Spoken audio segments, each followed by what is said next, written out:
Welcome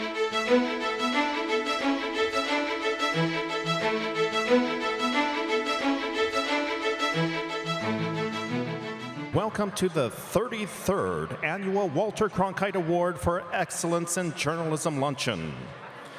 Please welcome Christopher Callahan, University Vice Provost, CEO of Arizona PBS, and Founding Dean of the Walter Cronkite School of Journalism and Mass Communication.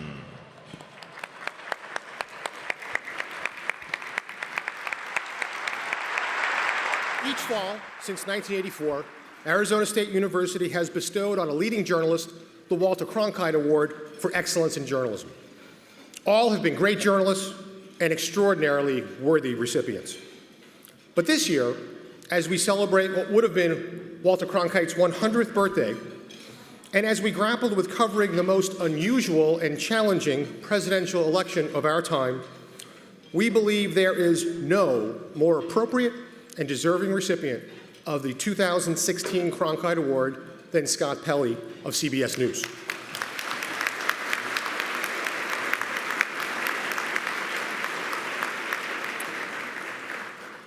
Scott is, in so many ways, the standard bearer for the kind of journalism that Walter Cronkite defined for so many of us: deep, fact-based, objective, accurate, honest journalism. And Scott is doing it from the CBS anchor desk, where Walter brought the news of the world to Americans each night for nearly 20 years. You will be hearing more about and from Scott in a few moments. But I wanted to personally say what a great honor it is to have him here at Walter School, serving as an inspiration for all of our future journalists. Thank you, Scott.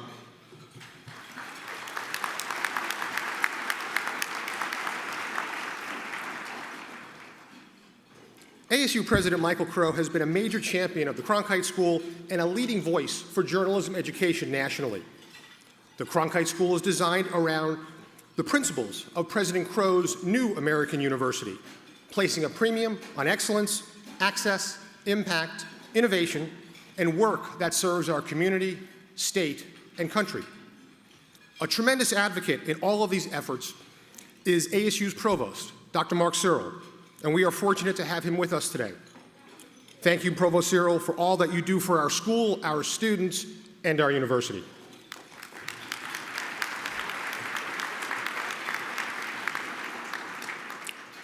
Under these leaders, the Cronkite School has made remarkable progress in the last few years. Today, it is widely considered one of the very best and most innovative professional journalism schools in America. With an emphasis on the digital media future, coupled with a deep commitment to the journalistic standards that Walter and Scott embodied. The school's success starts with our students. Smart, dedicated, hardworking, these young women and men are an inspiration to us each and every day. And they are producing the kind of journalism that Arizona and America needs now more than ever.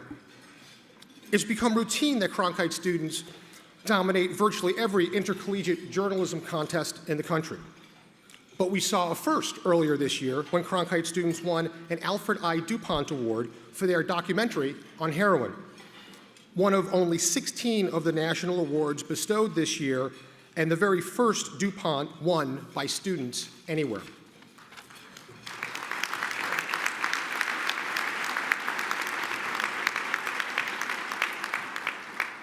Our students are now working hard on a follow-up to the Hook Project, focusing on the terrible prescription drug addictions that are impacting so many Arizona families. Like the Heroin Project, the new documentary also will air on all 33 broadcast television stations and most of the radio stations across Arizona, thanks to our partnership with the Arizona Broadcasters Association. These students are truly remarkable.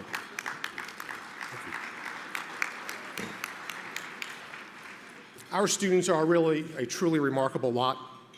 We believe the future of journalism is in very, very good hands. Will the students of the Walter Cronkite School of Journalism and Mass Communication please stand so we can salute you?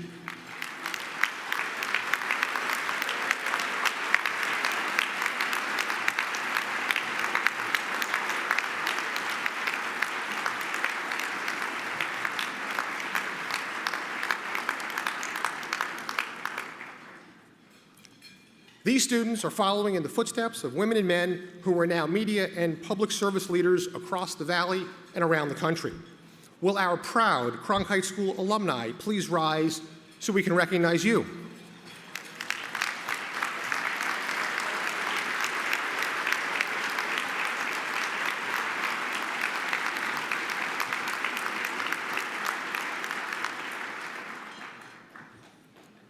Guiding, teaching, and mentoring these extraordinary students are our professors, a collection of outstanding media scholars and communication professionals. Will the faculty and staff of the Cronkite School please stand so we can thank you for all you do?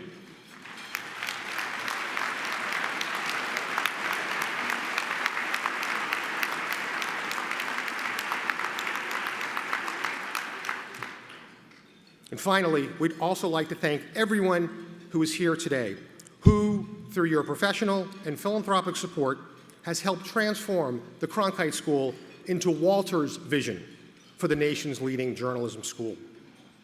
It is now a great pleasure to introduce Kristen Bloomquist, Executive Vice President of Lane Terralever and President of the Cronkite Endowment Board of Trustees.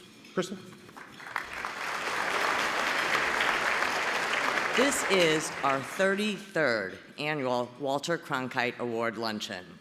We host this event to recognize and celebrate the accomplishments of one of our nation's premier journalists, to increase visibility of the Cronkite School on both a local and a national level, and to raise funds to support the school's students. I mentioned that the annual Walter Cronkite Award Luncheon is an important fundraiser for the school. Of course, there are many ways to support the school beyond the luncheon, and you'll notice an envelope at your table near your place setting designed to facilitate that. Hopefully, you had an opportunity to meet some of the student scholarship recipients before the luncheon. They'll be outside afterward as well. But your support of their efforts makes an incredible difference in their lives and in the education they receive, and it directly impacts the journalism and communications landscape of our future. Let's take a look at how some of our students, now alumni, have been impacted by philanthropy. Since I was a young kid, my parents kind of told me that they didn't think they'd be able to afford my education, start getting good grades now. So I remember when I was 8 years old, I was in second grade, and I was pushing from that time. My dad said, you have to get these good grades, you have to start now, you have this whole time ahead of you to work on it. So I grew up in northern Arizona, I grew up in Prescott. How lucky for me that the best journalism school was in Arizona, it was in Phoenix, it was in-state tuition, and being able to get that scholarship and land that was just the icing on the cake. You know, college is a great institution, but it's also very expensive. But kids want to learn. They want to be great. They want to make a difference in the world. They want to make a difference in the communities. Scholarships give us the ability to do that. Scholarships give us the ability to keep going to school. For some kids, without the scholarships, they will not be able to go to school. It comes that simple. Finding out I was going to get to go to DC, that it was going to be possible for me to do that, was a dream of mine since I was a freshman at the Cronkite School. So just finding out that that was finally going to be a part of my reality was unbelievable. This is my dream, and for the school to say, here, we're going to make your dream come true, we're going to fund it, and I don't have to worry about, working long hours at a job just to pay for them. I could just focus on my schoolwork. You're like in tropical paradise. Getting through that first market, you're not making a lot of money, but you know that you're getting the experience to bring you to your next one. I didn't have to worry about how am I going to pay for this loan debt. It was taken care of. I made it out of school debt-free, and there's nothing better than that feeling. If I had to work through college, I wouldn't have been able to do the many professional experiences and internships that I was able to do. I got to work at 12 News here in Phoenix, got to do the Cronkite News Bureau both in Phoenix and in DC. I worked at a local paper here. And it gave me all this experience that when I was applying for jobs after college, made me a viable candidate for those positions. And I don't think I would have been given those opportunities if it wasn't for that experience I got. You know, everybody talks about the journalism, everybody talks about the opportunities. I think what makes Cronkite different is the students, is the individuality, and there's something special here with the students. There's a fire, there's a passion with them. It's not like any other place. We have some of the best professors that you could ever ask for. I mean, people who have won Pulitzer Prizes and worked with the best of the best, and they have decided to, leave those roles and come here and help us become those next journalists. And so that is something that really sets the Cronkite School apart. And so for the donors out there, they're truly making a difference in a kid's life. They help one kid out, that kid goes on, gets a giant career, helps out other. It's about throwing that rope back again. It just plants a seed and it just grows and grows. It's about helping one another. If I didn't have that scholarship, definitely would have had to, even thinking about it, I'm like, oh my goodness, what would I have done? They really helped me out financially, get books, and to really just make it and help me get by Cronkite, help me get my degree. Like, I don't think I would have got my degree without the James Allen Cox Scholarship. I wouldn't have made it to the end.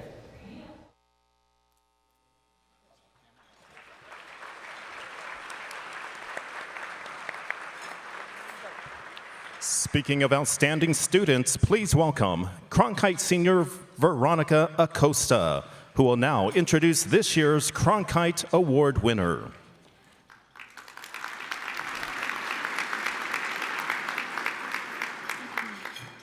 It is my great privilege to introduce this year's Cronkite Award honoree. 35 years ago, Walter Cronkite signed off for the final time as anchor of the CBS Evening News. Today, the iconic news program is led by Scott Pelley, an award-winning journalist and cut from the same cloth as a namesake of our school. Mr. Pelley is one of the most respected and experienced reporters in broadcast journalism, an anchor and managing editor of the CBS Evening News. He's also a correspondent for 60 Minutes, the most watched news program in America. With more than 40 years of journalism experience, Mr. Pelley has reported on most of the major news stories during my lifetime and beyond. He's interviewed world leaders and top newsmakers, including Presidents Barack Obama and George W. Bush, as well as one of the Navy SEALs who helped take down Osama bin Laden. Most recently, he led CBS's news coverage on a contentious presidential election with objectivity and integrity. And like Mr. Cronkite before him, he took the time to reassure and comfort a divided America during a difficult time. Mr. Pelley's roots in journalism are deep. At the age of 15, he started as a copy boy for the Lubbock Avalanche Journal in Texas. After graduating from college, he went on to work at local TV stations in Lubbock and Dallas. In 1989, Mr. Pelley joined CBS News and quickly made his mark, covering the Persian Gulf War. He went on to be one of the first journalists to report on the World Trade Center on September 11th. Mr. Pelley is a Texan at heart, and he has a footwear to prove it. He once wore a pair of cowboy boots during an interview with President Bush, and he's also a proud member of the Texas Tech University Hall of Fame. Mr. Pelley has won numerous awards throughout his career, including 2 Polk Awards, 6 Emmys, 13 Murrow Awards, and a host of additional honors for his work on CBS Evening News. For 60 Minutes, his reporting has netted him 30 Emmys, 5 Murrows, and 3 Peabodys, among other honors. To learn more about Scott Pelley's extensive career, please turn your attention to the screens to watch a video tribute created by the Cronkite School's Melanie Alvarez and Jim Jacoby. Scott, always on a mission to find the truth. He has the best of CBS DNA coursing through him all the time. I mean, this is a newsman. Sandy is coming ashore. Scott understands the power that we have in broadcast journalism. 90,000 U.S. troops here. Scott Pelley, like Walter Cronkite, is not only a beautiful writer, but a master storyteller. firmly believes in the role of journalism in this unique democracy of ours. He's from Texas, and most of the CBS anchors seem to be from Texas, so Scott fit right in. And he's such a thorough reporter, storyteller. This is a multi-talented journalist. He's got it all. This is the CBS Evening News with Scott Pelley. Good evening. Now, I say this as a compliment. Scott's all business.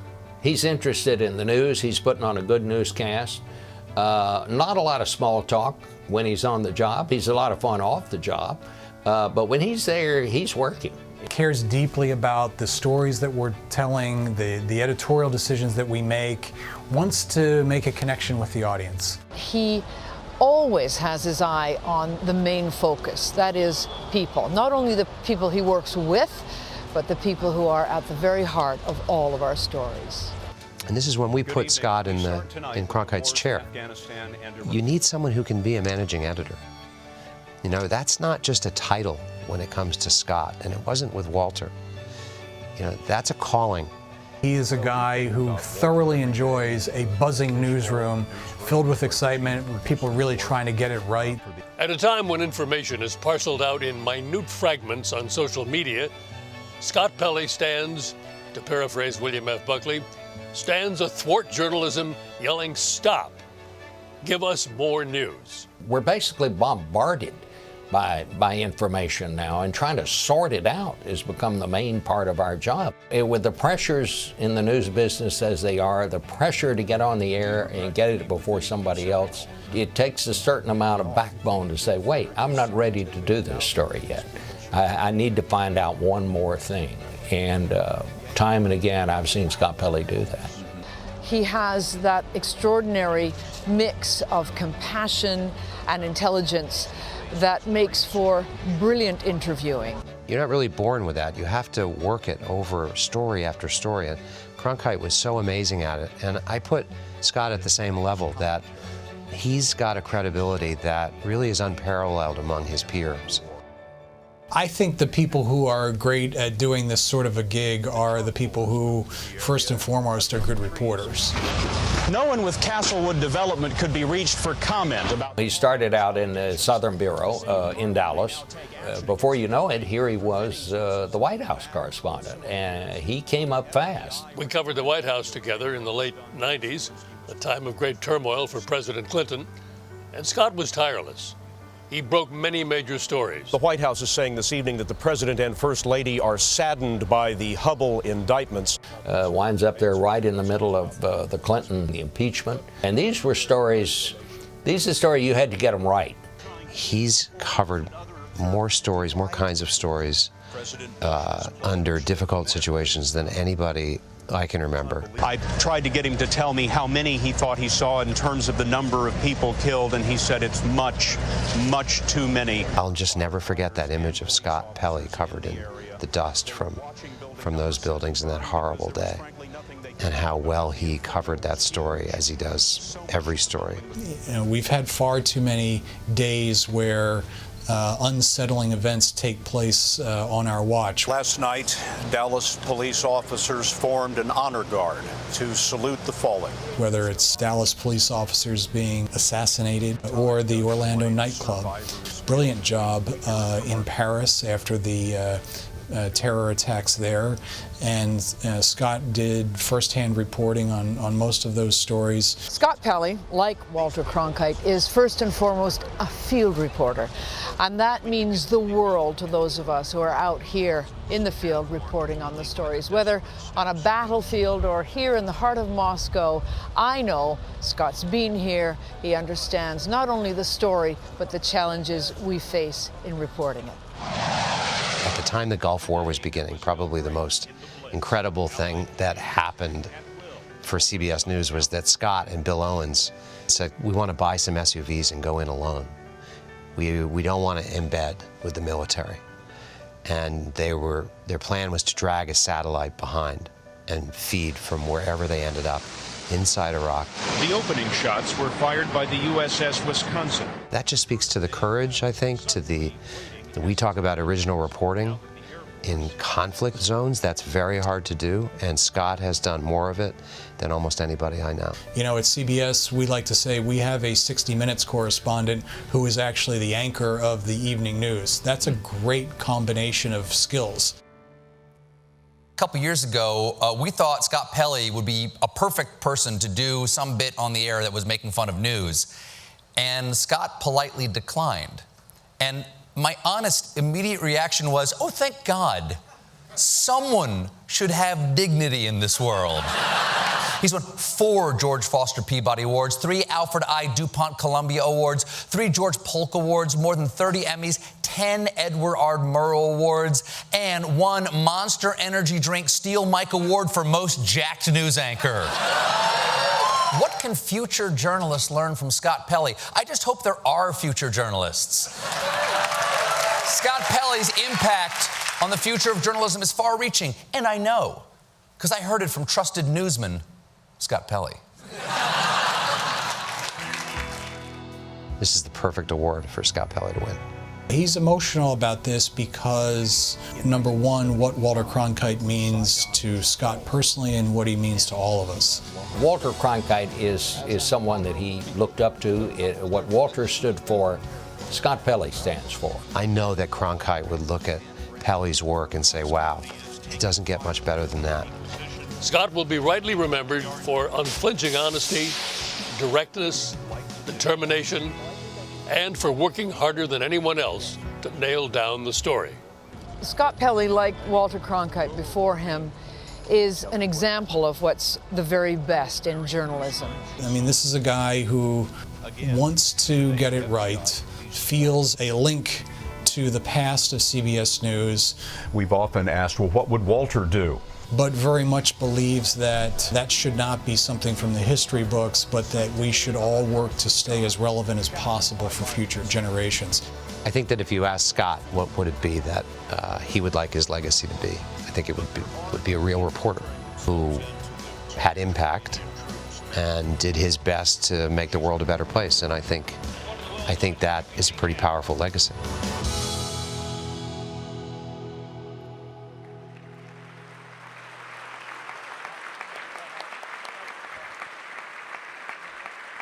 Provost Mark Searle will now present the Walter Cronkite Award for Excellence in Journalism to Scott Pelley.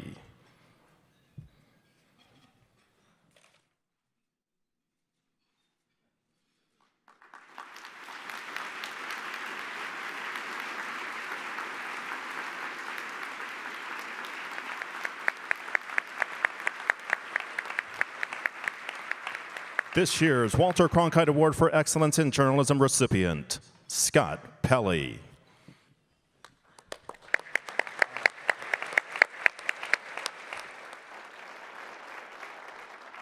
Thank you, everyone. You know, a major flaw up here is that there are no tissues up here on the stage. I didn't know about the production of that video and all of my friends in that video who said all those wonderful things, and so I'm a little bit speechless, which is sort of odd for an anchor man. You know, I never imagined in my career receiving this honor. No journalism professor at Texas Tech ever imagined me receiving this honor.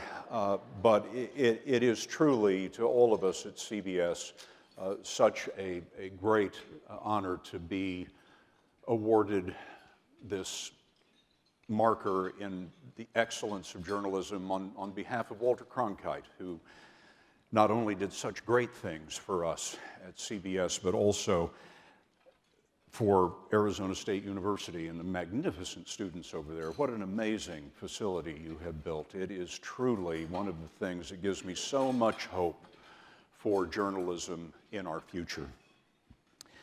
I love having people in a room because usually I am at the mercy of the remote control and I am just one thumb click away from oblivion. Having a captive audience, which is what you are, reminds me of a time that I went to Lake Placid with my son. He was just a little boy at the time, probably 11 years old, and I had made special arrangements for us to get a canoe. It was a beautiful fall day, and we had this canoe, and we were going to go out at first daybreak. Every father's dream. We went out. The leaves were golden and red, and the deer were jumping, and the loons were calling, and the mist was rising from the lake. We pushed off in this canoe. Every father's dream. And I remember hearing the soft, sweet sound of my little boy's voice when he said, "Dad, do we have to do this?"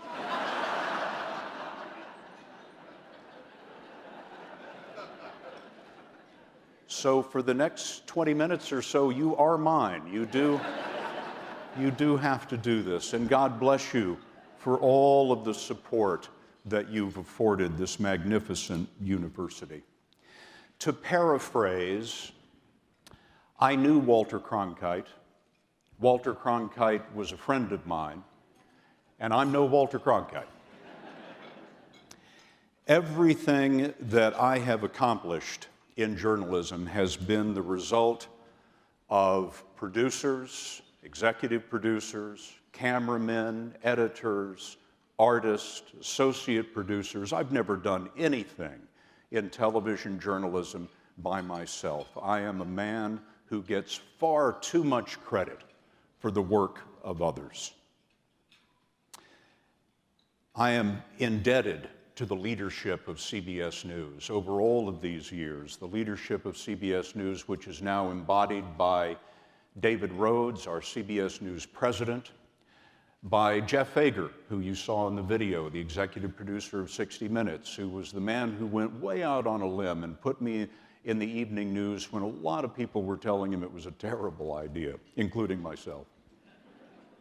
And I'm also indebted to my friend Steve Kappas, the executive editor of CBS News, the executive producer of the evening news, my partner. Ladies and gentlemen, if you value quality journalism, it is Steve Kappas who deserves your applause this morning.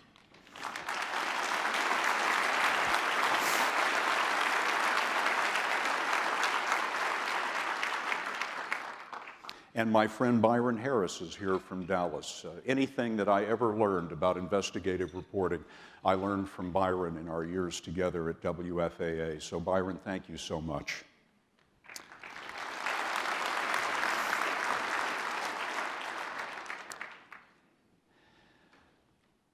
What I've achieved, as I said, with the talents of all of these people, the talents that they have that I've never mastered over these 45 years.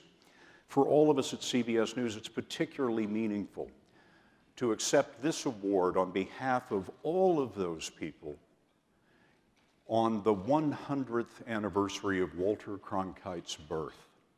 Walter is alive and well at CBS News, and we live his values and his principles every day. Hundreds of people have created my career, but one person has given me my life, and that is my wife of 35 years, Jane, who is with us today.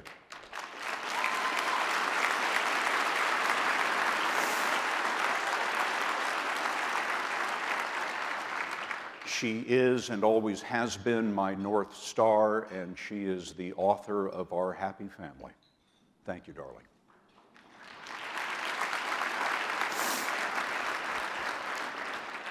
And as we all know, behind every successful man, there is a surprised woman.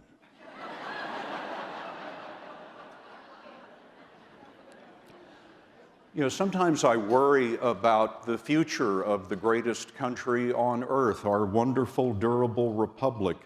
And I worried all the more as we watched both sides cheapen the electoral process during this last year leading up to Election Day. And so I've been feeling a little bit down about all of that. And then yesterday, I was at Arizona State University, and I met about 70 of the students, young people who were on fire for journalism. And I feel so much better. I really owe you that.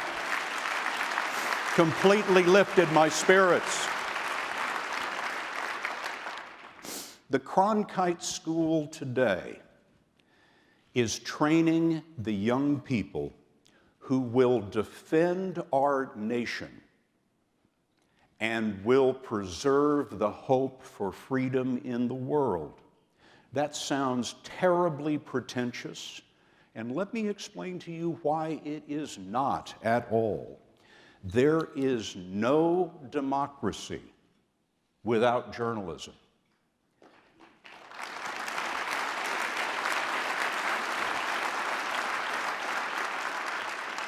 And the quality of our democracy is bound tightly to the quality of our journalism. The folks at home, or wherever they are these days, need to have quality, unbiased, clear information to make decisions in their own lives, in the lives of their family, and in the life of the country.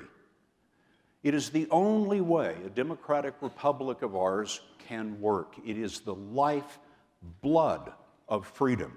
And that is what is being taught and well learned at ASU now. Quality journalism is not a given.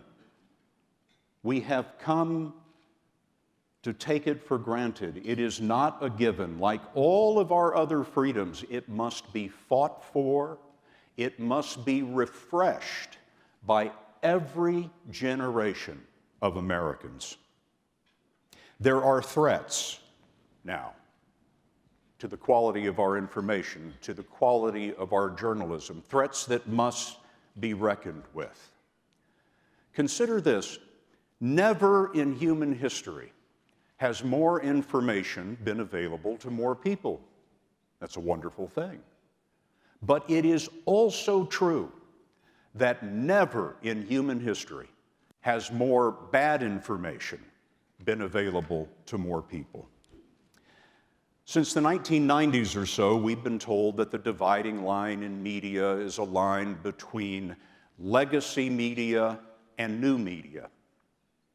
But I believe we're past that definition, that we've now entered a post-revolutionary period in media, so that everything is available all the time. The CBS Evening News, 60 Minutes, are available on all platforms. You can see them anywhere all the time. That is true for most media in the country today.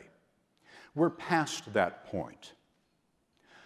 What I want to suggest to you today is that there is a new dividing line that we must pay urgent attention to right now. That dividing line in the media is the difference between journalism and junk.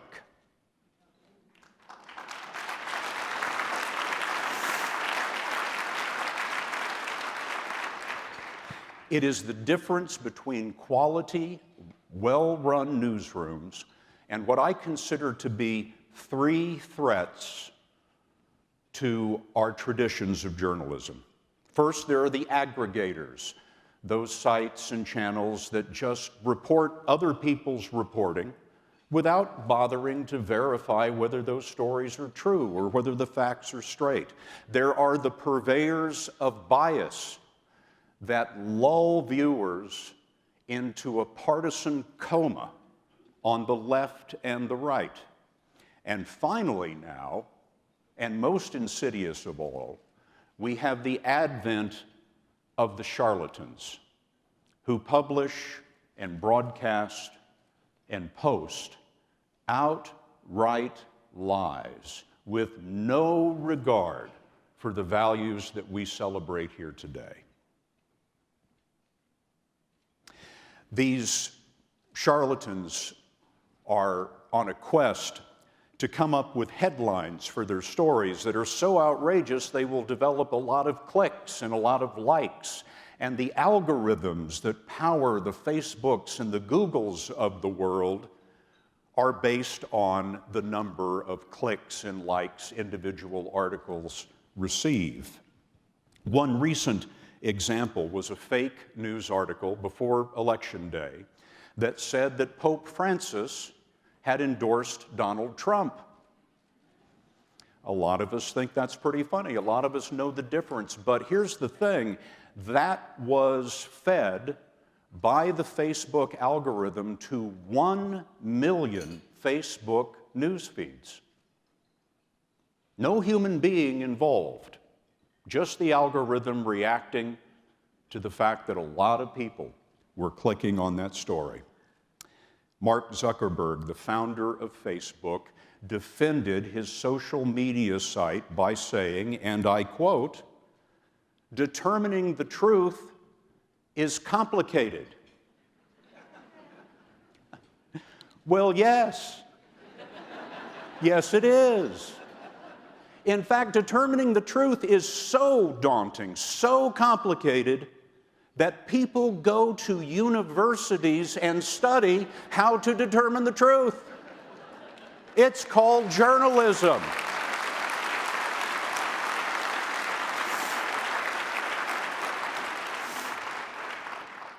Now, to its credit, Facebook is right now experimenting with filters that will capture some of these false stories and expunge that malicious content. But the bigger question is, for all of us going into the future, what is the responsibility of a Facebook or a Google? Are they utilities? Are they unconscious conduits that pass along any and all information without any responsibility to use human intelligence and the standards of journalism to stop false reporting? What is the responsibility of the audience? Is it completely up to us to see these stories and make a decision about whether we want to give them credibility or not? I had a rousing argument with my son over this over dinner in New York the other night. And so what I realized for my son is I don't have the answer to this question. But what I do know is people that are a whole lot smarter and a whole lot younger than me need to have this debate, because this is going to be one of the things that is a powerful influence on information going into the future. The stakes are enormously high. Think of this. Is terrorism the greatest threat to our country? Or a recession? I suggest to you today that the quickest, most direct way to ruin a democracy is to poison the information. Those are the stakes that we have to address. In an article not long ago in the New York Times, one of the managing editors of one of these recent news sites said, well, you know, if we get 1 million clicks on a story and that story turns out to be wrong, we still got the 1 million clicks. That is the end of American greatness.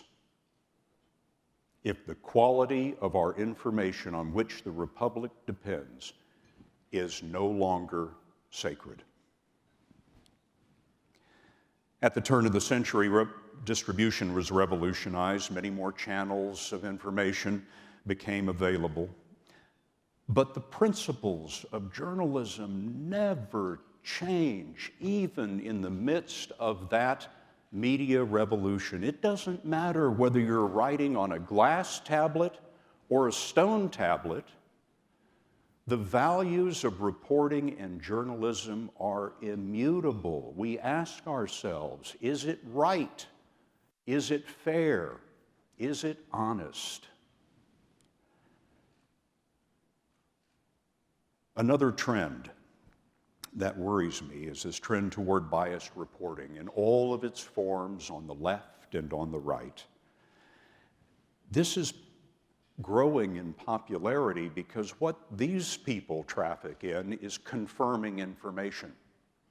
They tell you that what you already believe is right. What a wonderful feeling. Everything I already think is right. Well, then that has become a pretty successful business model. Lots of people love to hear that. In fact, I once asked a neighbor of mine why he didn't take the daily paper. And he thought about it for a moment, and he said, "I like what I know."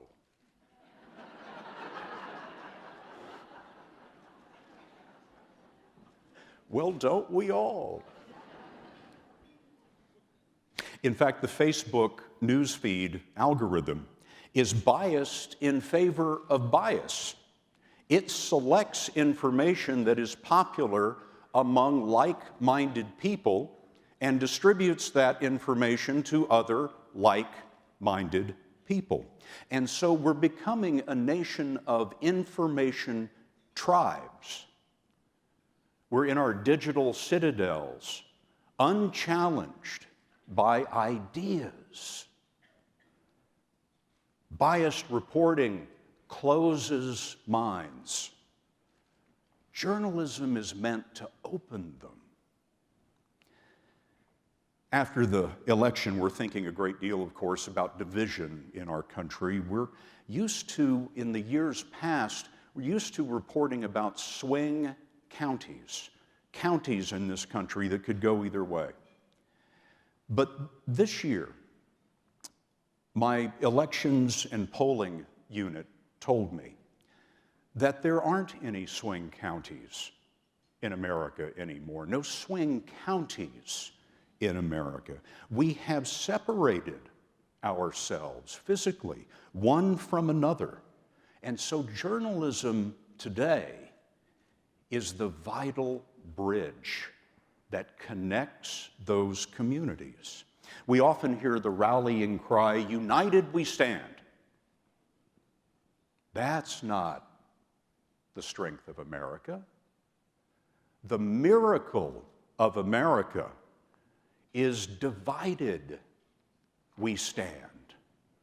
We are the most diverse nation on earth, and yet we can see past those things that divide us and all agree on this bigger idea of a democratic republic, the bigger idea that we are all Americans and we all belong here. Journalism is the medium through which we have that conversation. It's how we understand one another. It is how we respect one another. It is how we have empathy for one another's ideas. The alternative is a new Cold War, this time a civil war. Walter Cronkite was famous for being the most trusted man in America. Boy, those were the days. Those were the days that there were 3 television channels, as God intended.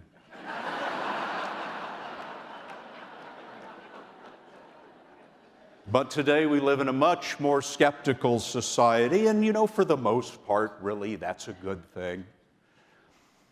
I am reminded as I ride around this room on my high horse that we would do well in journalism to examine our own flaws, our own hubris. A serious dose of humility would do us all a world of good. We have brought a lot of this skepticism down upon ourselves. It damages our collective credibility as journalists when some journalists reach for fame rather than public service. It's the same instinct that leads some to embellish their stories or embellish their roles in the stories because it's more important to be admired than to report the news. They're grasping for popularity and have forgotten that journalism has nothing whatever to do with being popular. If you report without fear or favor or bias, you are very likely to be unpopular. And that is our role. That is our role as journalists. Let me tell you about a reporter a Syrian reporter that I met and spent a day with in southern Turkey about 2 months ago. His name is Hadi Abdullah. You've never heard of him. Nobody has. Hadi is a resident of Aleppo, never intended to be a journalist, but as the Assad dictatorship and its Russian allies rebelized Aleppo and blasted it into a pre-industrial region, Hadi got a camera, had access to YouTube, and decided that the world had to know what was happening. So he posts these YouTube posts one after another, and apparently the Assad regime noticed, because one day Hadi went home to his apartment, opened the door, and boom, a booby trap went off. The bomb killed his cameraman and took most of one of Hadi's legs and part of the other. After enduring 12 surgeries in Turkey, Hadi Abdullah got in a wheelchair and went back to Aleppo and continued his reporting. That's a journalist. Those are the values that we celebrate here today. He is the purest form of a journalist, a human being striving to help humanity, who asks, is it right? Is it fair? Is it honest? Those are the values that made American journalism the best in the world. They are the values that Walter Cronkite lived and defined. And they are the values that Arizona State University is teaching the young people like the ones that I met the other day at the Walter Cronkite School. The stakes are high. We need great journalists in this country. And I am so encouraged by the work that I've seen being done here. I'm enormously humbled by this honor, enormously grateful that all of you are here. And I thank you one and all from the bottom of my heart.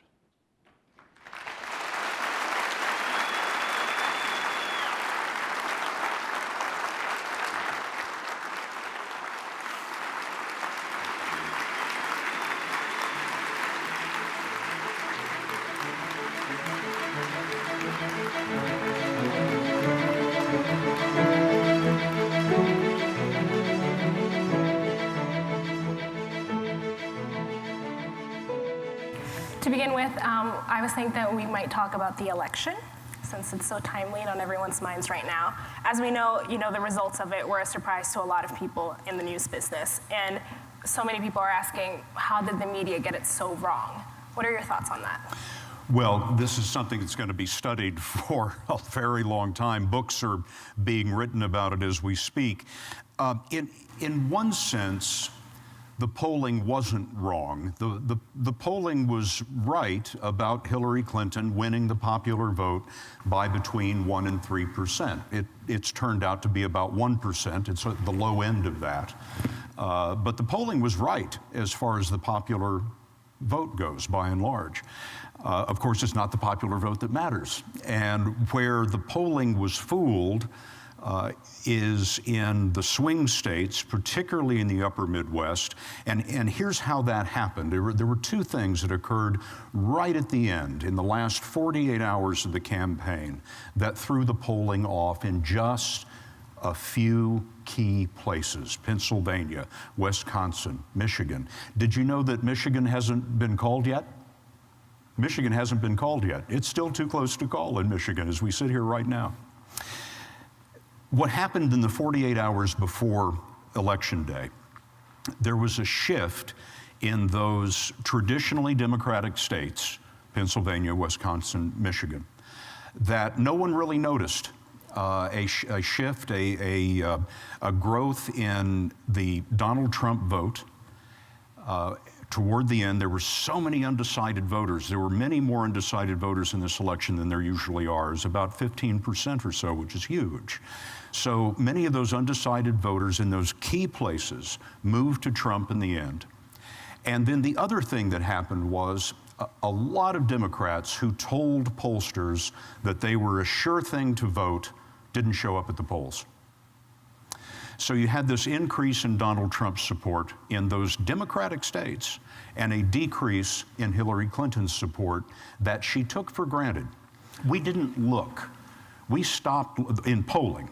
CBS News and the other people who do polling, we stopped looking in places like Pennsylvania and Michigan and Wisconsin in the last several days before the election because we knew how it was going to turn out. So we stopped looking, which is a cautionary tale to all of you who want to be journalists. Don't let your preconceived notions throw you off the trail. It ain't over till it's over. And not just in politics, but in every single thing you cover. You're going to leave the newsroom, whatever the subject is, you're going to leave the newsroom with an idea of how your story is going to turn out at the end of the day. Keep your mind open to the possibility at every moment that the story isn't going to turn out the way you thought it would. Let the facts lead you to your conclusion. You need to leave the newsroom every morning with some idea or you won't have a plan, but allow that plan to change. Allow that plan to be plastic all day long as you gather facts. Allow yourself to change your mind, change your view, to fit what you've learned is reality. Far too often, reporters go out into the field with an idea of how their story's going to turn out, and then they cherry pick the facts that fit that idea. That's not reporting. Reporting is going out there and listening to people like those steelworkers and finding out the facts and being surprised by the things that you learn and writing the story based on what you found out, not based on what you thought was going to happen. Well, now that we're going to have a Trump presidency, there's been some concern expressed among journalists about, freedom of the press and media access in the Trump administration. What are your thoughts on that? There's an interesting thing going on here. And I've interviewed Donald Trump a few times, and the one thing he admitted to me in an interview we did on 60 Minutes is that he loves to see himself on television, and he loves that the whole world is talking about him. So I'm not sure he is going to keep the reporters at bay. I mean, he's a moth drawn to a light in that regard, and he freely admits it. He understands that that is part of his personality. He campaigned against the media, especially in the last couple of months before Election Day. That's a very popular thing to do. Also consider, if you are not constraining yourself to the facts, and he does not, that's not a partisan view, it's just a fact, then when fact checkers and reporters say, no, wait a minute, that's not right, well, what does he have to do? He has to discredit the media, right? Because we're trying to correct the things that he has said for the public, and so the only recourse he has is to attack us and undermine our credibility so that folks won't believe what we have to say. It's an interesting, time-honored, well-worn strategy that many politicians have resorted to for more than 100 years. There's really nothing new under the sun here in terms of that. But I think he will not be keeping reporters far away. I think he will probably, President Obama did an enormous number of interviews. I think Donald Trump is going to beat him on that. I think he's going to be doing a lot of interviews with reporters because he just loves being in the spotlight. Well, that was going to be my next question then. How do you think it will compare to what Obama has done in his administration's relationship with the press? Well, President Obama's administration liked to keep the press at bay. All presidents do that. All presidents do, Republicans and Democrats. They want to control the message, and they want to keep reporters at arm's length, if at all possible. President Obama did an enormous number of interviews, to his credit. President Bush before him, it was a rarity when he would do an interview. Very, very rare. I think that has a lot more to do with personality than politics. President Bush wasn't very comfortable doing interviews, so he didn't do many of them. I think President Obama really enjoyed the discourse and the competing ideas that were discussed in interviews. And I think Donald Trump enjoys the pugilistic nature of interviews and giving as good as he gets. So I think we'll be seeing a great deal more in terms of interviews from Donald Trump. All administrations try to keep reporters at bay, and it has not been reported as widely as I would like, but the Obama administration was particularly punitive in prosecuting reporters for trafficking, if you will, in classified information, which is something that I believe reporters need to be able to do to some extent. However, the Obama administration the Justice Department really went after those reporters. And it remains to be seen what the Trump administration policy will be on that. I suspect it'll be much the same.